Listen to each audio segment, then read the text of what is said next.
Sebelum kita lanjut, jangan lupa like, comment, subscribe, dan nyalakan notifikasinya agar tidak ketinggalan info terbaru lainnya. Semoga bermanfaat. Iblis dalam dirimu itu kata siapa iblis dalam diri saya? Kalau begitu, siapa yang mengajarin kamu?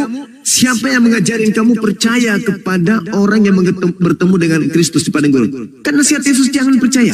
Kenapa kamu pelintir percaya? Ayo. Yang dipertanyakan, apakah kamu ini iman kepada Paulus? Loh, kata Yesus, kata Yesus kepada muridnya, apabila ada orang mengaku bertemu dengan Kristus di padang gurun, jangan kamu percaya. Ketika Paulus ini mengaku bertemu dengan Yesus di padang gurun, bukan bertemu. Kamu jangan dulu melenceng situ. Jika bukan bertemu di situ, jika mengaku. Iya, kalau dia mengaku berarti dia dirinya sebagai nabi, sebagai Mesias. Jangan kamu percaya. Di mana tertulis mengaku nabi? Di mana tertulis mengaku nabi? Di mana? Ini di mana? Coba bacakan. Sebab Mesias palsu dan nabi-nabi palsu akan muncul dan mereka akan mengadakan tanda-tanda yang dasar dan mujizat. Ini nabi-nabi palsu ini kok. Ya, Paulus mengaku melakukan mujizat enggak? Paulus melakukan mujizat enggak? Enggak ada. Oh enggak, berarti Paulus tidak melakukan mujizat. Ini cobalah teman-teman ya, Anda mute dulu. Di-mute dulu host orang ini. Lihatlah teman-teman, kenapa Yesus itu melarang murid-muridnya agar jangan percaya kepada orang yang mengaku bertemu dengan Mesias. Karena orang itu pasti akan beleng-beleng. Orang itu pasti akan gimpe kepalanya. Orang itu pasti gepeng. Kepalanya akan miring. Yesus itu tidak asal ngomong aja. Yesus itu utusan Tuhan. Ketika dia berbicara kalau dilanggar pasti ada akibatnya. Jangan kau percaya kepada orang yang mengaku bertemu dengan Mesias di padang gurun atau di dalam bilik. Jangan. Kenapa Yesus melarang? Karena kapan kamu percaya, maka kamu akan disesatkan sesat-sesatnya. Inilah yang terjadi sama saudara Dion. Inilah yang terjadi. Tengoklah orang Kristen itu. Perintahnya jangan ada ilah lain di hadapanku. Mereka mengilahkan Yesus. Padahal ilah dari Bani Israel bukan Yesus. Tapi dia nyaman sekali mengilahkan Yesus itu. Kenapa? Karena sudah disesatkan. Makanya Yesus mengatakan, jangan kamu percaya. Kalau ada yang mengaku bertemu dengan Mesias di padang gurun, jangan. Karena kapan kamu percaya, maka kamu akan dijerat dengan tipu daya. Otakmu akan dilumpuhkannya. Pasti rusak otakmu. Tatanan otakmu itu akan grogotinya. Sehingga otakmu nggak berfungsi lagi. Yang ada hanya percaya. Mimpi-mimpi aja yang ada. Keselamatan dijanjinya semu. Bagaimana mungkin Yesus melarang beriman atau percaya kepada Kristus yang datang setelahnya kalau tidak ada akibatnya yang fatal? Ini akibatnya. Mulai dari tadi suruh dilihat Matius 24, entah kemana-mana perginya. Kenapa? Karena dia sedang dalam penjara iblis. Iblis tidak menginginkan kemudian korbannya itu lolos dari cengkramannya. Itu pasti. Shalom, selamat malam. Orang Kristen nih, ada pertanyaan enggak buat kami? Ada.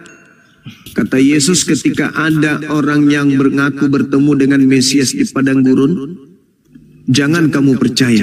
Pertanyaan saya, ketika Paulus mengaku bertemu dengan Kristus, melihat Kristus di padang gurun menuju ke Damsik, kenapa Anda percaya? Paulus menuju ke Damsik. Iya. Itu kita percaya Paulus. Iya, kan Yesus menasihati, jangan kamu percaya. Kenapa Anda percaya? Ya, tidak semua, Pak. Loh, kok tidak semua? Mulai kan, ngaco lagi nih, lebih parah lagi nih. Kan tidak semua harus yang... Loh, di mana Yesus mengatakan tidak semua? Dia mengatakan, jadi apabila ada orang yang mengaku bertemu dengan Mesias di padang gurun, mengaku bertemu Mesias di dalam bilik, jangan kamu percaya. Siapapun itu. Pertanyaan saya, kenapa justru Anda percaya? Bahkan di dalam tafsir pun percaya Rasul Paulus loh, Pak. Ada di nasihat Yesusnya apa, saudara? Juga percaya Rasul Paulus ada. Saudara, nasihatnya Yesus apa? Nasihat Yesusnya apa? Ketika ada orang mengaku bertemu dengan Mesias di padang gurun, perintah Yesus apa? Percaya atau jangan percaya? Itu adalah nubuatan untuk kita tidak boleh percaya. Kudus yang ada di padang gurun, Pak. Ini coba. Ini akibatnya nih. Kenapa Yesus melarang? Kenapa Yesus melarang jangan percaya? Karena kalau kamu percaya, mulutmu itu akan seperti mulut ular. Yesus berkata, jangan kamu percaya ketika ada orang mengaku bertemu dengan Mesias di padang gurun. Lah, ente malah percaya. Berarti ente itu anti Yesus. Sebab ada Yesus palsu, ada Kristus palsu. Kapan Anda percaya, maka Anda akan dijerat oleh si Yesus palsu ini. Kristus palsu ini akan menyesatkan ente. Kan Yesus mengatakan, jelas itu kata Yesus. Sebab Kristus palsu dan Nabi palsu akan melakukan banyak mukjizat sekiranya mungkin menyesatkan. Nah, inilah kalian. Jangankan kalian, kata Yesus, orang-orang pilihan saja disesatkan. Apalagi kalian. Kalian siapa sih? Pak, itu kalau Bapak ayatnya ya. Jadi apabila orang berkata padamu, lihat ia ada di padang gurun, jangan pergi ke situ. Terus? Kau lihat ia ada di dalam bilik, jangan kamu percaya. Nah, jangan kau percaya. Ini terus adalah kenapa? Sebuah nubuatan, Pak. Kok mengatakan jangan percaya kudus yang ada di padang gurun, Pak. Kok nubuat? Kami tidak boleh percaya itu. Kok kami pula? Yesus di situ berkata kepada siapa? Yesus menasihati siapa saat itu? Pada kita semua orang percaya. Inilah saudara-saudara. Perhatikan saudara-saudara. Dia mengatakan kepada kita, inilah akibatnya kalau percaya kepada Kristus palsu. Murid-muridnya, Pak. Pada murid-murid Yesus, Pak. Nah, murid-murid yang dimaksud di situ siapa? Murid-murid yang dengar dong di Matius. Siapa di situ? Siapa? Yesus sedang berbicara dengan siapa di situ? Ya, kita baca yuk konteksnya ya. Baca nomor 3-nya, baca supaya kamu sadar. Baca nomor 2 dan nomor 3, baca. Kita harus baca konteksnya, Yohanes 24 ayat 1. Konteks pula judul. Boleh kan Pak, kita harus ikut konteks dong. Harus teks. Ya, kamu baca dari nomor 1 coba. Sudah tisik dari Bait Allah, lalu pergi datang bersih menunjuk kepada bangunan-bangunan. Nah, muridnya. Dia berkata, ya muridnya betul saja. Bukan Kristen kan? Saya setuju, murid-muridnya. Bukan Kristen kan? Loh, pengikut Yesus kan disebut Kristen, Pak. Kristus. Udah. Kang Santang, turunkan penipu ini. Turun. Saya lebih suka orang bodoh yang mau belajar daripada orang bodoh yang sombong. Kalau orang bodoh masih mau belajar, masih ada harapan. Kalau udah bodoh, sombong, ponga, berarti itu sudah setan itu dihadapi. Jelas-jelas di situ Yesus berbicara kepada muridnya secara pribadi. Di Bukit Zaitun loh. Muridnya datang, guru, ya paman, apakah tanda kedatanganmu? Aku datang nanti dalam bentuk manusia. Pada saat itu aku datang, tanda-tanda menyertaiku. Pertama, matahari gelap, bulan tak bercahaya, bintang-bintang berjatuhan. Itu. Jadi kalau ada orang berkata bertemu dengan Mesias di sini, Mesias, jangan kau percaya. Itu jelas dalilnya. Kapan kamu percaya, maka kau akan disesatkan. Sesatnya apa? Kamu menganggap yang datang kepada dia itu adalah aku. Padahal itu bukan aku. Aku nanti datang ketika tanda-tanda itu menyertai aku. Apa itu? Matahari tak bersinar atau menjadi gelap. Bulan tak bercahaya. Bintang-bintang berjatuhan. Kuasa langit akan berguncang. Aku akan nampak di tengah langit. Seluruh manusia akan meratap. Seluruh manusia akan melihat aku. Itu. Jadi kalau ada orang mengaku bertemu dengan Mesias di sini, Mesias di sana, jangan kamu percaya. Karena itu bukan aku. Tuh kata Yesus tuh. Tapi kalian malah percaya. Apa akibatnya? Kalian membantah semua pengajaran-pengajaran Yesus. Seakan-akan kalian itu mengikuti Yesus, padahal bukan. Yang kalian ikuti itu adalah Kristus, yang jangan dipercaya itu. Coba lembutkan hati lah, teman-teman. Lembutkan hati kalian, gunakan akal untuk mendalami materi-materi Bible ini. Di dalamnya masih ada kebenaran. Kalau kalian dudukkan itu pada pondasi yang benar, kalian tidak akan sesat. Kalian akan sampai kepada Islam. Sekarang masalahnya kalian tidak mau menggunakan akal. Kalian menggunakan dogma, doktrin. Pokoknya aku nggak mau percaya. Kata Yesus jangan percaya. Pokoknya percaya. Loh, gimana Yesus pun dibantai? Gimana orang-orang ini? Apabila ada orang mengaku bertemu dengan Mesias di padang gurun, jangan kamu percaya. Kristen mengatakan, enggak, aku harus percaya.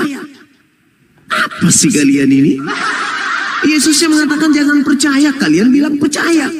Yesus jangan percaya, jangan percaya, jangan percaya. Kalian mengatakan tidak, kami harus percaya. Gepeng. Ini kepala bocor halus kayak begini. Jelas-jelas perintahnya jangan percaya, malah percaya. Jadilah Kristen. Kan nasihatnya jangan percaya, kawan. Apabila ada orang mengaku bertemu dengan Kristus di padang gurun, mengaku bertemu Kristus dalam bilik, jangan, J-A-N-G-A-N, jangan percaya, jangan percaya. Ulang lagi, jangan percaya. Malam Bang Juma, malam Bang Juma. Malam. Ya, tadi ini saya dengar ya diskusi ini. Jadi saya membuktikan bahwa yang Paulus ke Damsik itu memang benar Yesus yang diketemu. Kata Yesus jangan percaya kok, memang Yesus gimana sih? Saya baca dulu ayat ini, jangan dulu ke ayat itu. Saya baca ini dulu ya di KPR 9 dulu ayat 17 ya. Ya, jadi di sini kan Ananias ini adalah tokoh agama di Damsik. Jadi dia apanya Yesus Ananias itu? Dengar, Ananias ini adalah tokoh agama. Iya, apanya Yesus? Kok tokoh agama? Apanya Yesus? Dia ini adalah tokoh agama. Iya, yang mana yang diutus sama Elohim? Ananias atau Yesus? Dengar, ini pernyataan Ananias membenarkan. Justru yang datang ke Ananias itu Kristus palsu. Kamu dengar dulu. Apanya yang saya mau dengarkan? Sementara yang harus dipercaya itu Yesus, bukan Ananias. Itu menurut Yesus. Coba kau baca Yohanes 3. Coba kau baca Yohanes 3 nomor 16. Siapa yang harus dipercaya? Yesus atau Ananias? Kau dengar dulu KPR 9. Saya tidak mau urus itu. Sekarang saya bertanya sama kamu. Yang mana yang harus dipercaya? Diskusi cuma dengar kamu aja. Ngapain? Bukan. Saya akan mendengarkan kalau kau sudah baca. Kau sudah jawab pertanyaan saya. Yang mana yang harus dipercaya? Ananias atau Yesus? Bengkak pusarmu kan? Kalau ditanya kayak gitu. Saya baca KPR 9:17. Saya tanya yang mau dipercaya menurut Tuhan. Kamu tidak akan binasa kalau kau percaya kepadanya, melainkan memperoleh hidup yang kekal. Siapa yang harus dipercaya? Ananias atau Yesus? Saya baca ayat ini kok mencret kau. Kalau saya kau baca itu sampai berjuta kali, kalau masih Ananias itu tak peduli sama aku. Saya baca mencret. Saya tanya dulu samamu sebelum kau baca. Saya tanya dulu yang mau dipercaya Yesus atau Ananias. Itu kan? Jangan sombong terhadap kebenaran, Bung. Bukan sombong terhadap kebenaran. Saya tanya dulu kepadamu, lembutkan hatimu, saudara. Ya, lembutkan hatimu. Yang minta. Pak Gurunda, saya yakin Gurunda ya, karena nggak tertib dia. Oke. Ini datang bawa Ananias. Jangankan Ananias, Paulus pendiri agamamu pun tidak akan kupercaya. Apalagi Ananias, bukan siapa-siapa. Murid Yesus juga bukan. Tokoh agama. Matamu suwe. Mana ada tokoh agama? Nggak ada cerita tokoh agama di sini. Tokoh sentral itu Yesus. Begitu besar kasih karunia Tuhan akan dunia ini sehingga ia menugerahkan anaknya yang tunggal. Siapa pula yang tunggal itu? Ananias rupanya. Robek juga mulutmu nanti. Yang diminta percaya itu Yesus, bukan Ananias. Apa pula Ananias? Siapa pun Ananias itu? Penjual cendol. Yang mau dipercaya itu Yesus. Enggak ada. Di mana dalilnya Nabi Muhammad palsu? Di mana dalilnya? Di mana dalilnya? Dengar dulu. Kalau cuma ngomong begitu orang semua bilang. Dengar dulu lah, biar diskusinya enak. Saya tanya dulu Yang benar yang mana? ku tanya dulu, jawab dulu baru ku baca dalilmu. Percuma ku baca dalilmu kalau Ananias tidak lolos.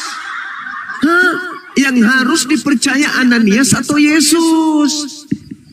Kalau Yesus yang harus dipercaya, Yesusnya mengatakan jangan kau percaya kalau ada orang mengaku bertemu dengan Mesias. Nah, Ananias mengaku bertemu dengan Mesias. Percaya atau jangan percaya? Jangan percaya. Kedudukan Ananias dan Paulus itu beserta dengan pengarang kitab Wahyu di Pulau Patmos itu sama doang. Yang Jangan percaya. Kamu yang sopan dong. Edukasi juga. Yang sopan itu ente kawan. Saya kan minta kepada saudara yang harus dipercaya Ananias. Saya jawab dengan KPR 9. Saya bertanya sama gimana diskusi seperti ini? Saya bertanya kepadamu, bukan itu jawabannya. Saya sudah tahu KPR itu yang kau bawa itu KPR, saya udah tahu itu Ananias kan. Yang saya tanya bukan itu kawan, yang saya tanya yang harus dipercaya Ananias atau Yesus. Kenapa harus begitu pola pertanyaannya? Karena Yesus mengatakan kalau ada yang mengaku bertemu dengan Mesias. Ananias, ini Yesus datang. Dari mana kau tahu itu Yesus yang datang kepada Ananias? Saya sudah tahu kan Yesus yang mengatakan. Kenapa kau tidak mau saya baca? Bahlul, kan Yesus berpesan Bahlul dongo pemakan babi, anak Ifrit.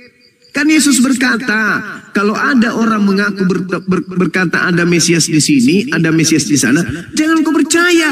Ya termasuk Ananias, kalau dia mengaku bertemu dengan Yesus, ya nggak percaya dong gue. Emang lu aja yang gila sendiri. Lah orang lagi bahas materi, jangan percaya kepada siapapun yang mengaku bertemu dengan aku. Lah Ananias mengaku bertemu, ya jangan percaya. Itu aja kok simple. Inilah kalian sombong terhadap kebenaran. Apalagi yang kau mau bawa? Bawa lagi kitab Wahyu. Ini Bang Sema, ada dalam Wahyu. Wahyu 22 nomor 18, nomor 16. Apa katanya? Akulah Yesus tunas Daud. Bintang timur gimana? Kan udah kubilang. Jangan kau percaya. Mau mengaku Yesus ke? Yesus, Yosos. Jangan kau percaya kata Yesus. Masa Bang Sema lebih percaya Yesus daripada kalian sih? Memang kalian anak-anak bahlul, dongok. Masa Bang Suma lebih percaya Yesus daripada kalian? Yesus mengatakan, kalau ada Tarsan datang, ada bom-bom datang, ada ini datang, ada setan datang, ada siapapun datang, mengaku bertemu dengan Kristus, jangan kau percaya. Kalau hanya model Ananias, Anaius, anak Oos, anak Ous, anak Ius, Andrianus, Anus Bosok. Tak ada itu. Nasihatnya jangan kau percaya. Inilah kalian. Masa lebih percaya saya ke Yesus daripada kalian? Gimana sih orang-orang ini? Makanya kurangi makan babi. Babi itu membuat kalian itu bebal. Kalian itu jadinya apa? Tak berak sana sini. Kalian itu membabi buta asal percaya aja. Padahal kan sudah jelas tuh nasihat Yesus ketika dia di Bukit Zaitun. Berdiskusi secara pribadi kepada murid-muridnya. Guru, ya paman, tolong dong, apa? Buka rahasianya, rahasia apa? Rahasia kedatanganmu. Oh, kamu tahu, mau tahu? Mau dong. Nah, gini. Kalau aku yang datang, catat. Apa itu? Aku akan nampak di tengah langit. Semua manusia akan meratap. Semua manusia di bumi ini akan melihat aku. Bintang-bintang berjatuhan. Kuasa-kuasa langit akan berguncang. Matahari gelap, bulan tak bercahaya. Itu tanda kalau aku datang. Jadi kalau ada orang yang mengaku bertemu dengan aku, tapi tidak ada tanda itu, jangan kamu percaya. Karena kalau aku yang datang, aku diikuti oleh tanda-tanda tersebut.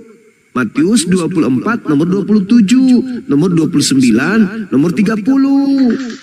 Kalau aku yang datang, maka Satu, matahari menjadi gelap, bulan tak bercahaya, bintang-bintang berjatuhan, kuasa langit berguncang, aku nampak di tengah langit, semua manusia meratap, semua manusia akan melihat aku. Itu kalau aku yang datang. Jadi kalau ada orang mengaku bertemu dengan aku di padang gurun, mengaku bertemu dengan aku di sini, di sono, jangan kau percaya.